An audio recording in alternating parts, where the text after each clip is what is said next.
ఈ దేశంలో స్త్రీలు జాకెట్లు వేసుకోకూడదు, అది చట్టం. మొన్న రీసెంట్గా సినిమా కూడా వచ్చింది ఒకటి, అదేదో జరగలేదు అనుకుండేరు, అది జరిగింది. అది ఈ దేశంలో ఉన్న చట్టం.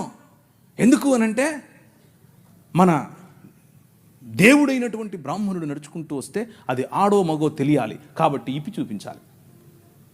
ఏం లాజిక్ ఇది? ఏం లాజిక్? అవును, ఇది ఎవరికి ముఖ్యంగా బడుగు బలహీన వర్గాలకు జాకెట్లు వేసుకునే అధికారం లేదు అన్నారు. ఎందుకు లేదు? వేసుకోకూడదు నువ్వు అన్నారు. వేసుకుంటే స్తనాలు కోశారు. మీ స్తనాల బరువు చూసి దానికి పన్ను విధించారు. బాగా బలిశావులే కట్టు అన్నారు. కానీ ఒక పేరు చెప్తాను, విన్నోళ్ళు చేయొద్దండి. Charles Mead. నేను వెళ్ళిపోతున్నా.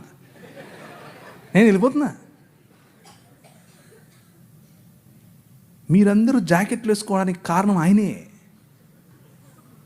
నేను అబద్ధం చెప్పట్లేదు, నిజం చెప్తున్నాను. చట్టం చేశాడు. అక్కడ లండన్ హౌస్ ఆఫ్ కామన్స్లోకి వెళ్ళి కొట్లాడాడు. నా భారతీయ స్త్రీలకు గౌరవం కావాలి. తెల్లోడే బయట నుంచి వచ్చాడు.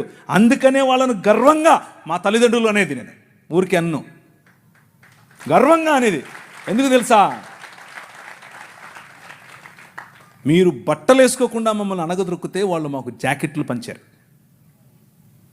మీరు అన్నం పెట్టండి అయ్యా అనంటే ప్యాడ్ ఇచ్చారు, చచ్చిపోయిన గొడ్డిచ్చారు. వాళ్ళు పనికి భృతి ఇచ్చారు భారతదేశాన్ని నిర్మించటానికి.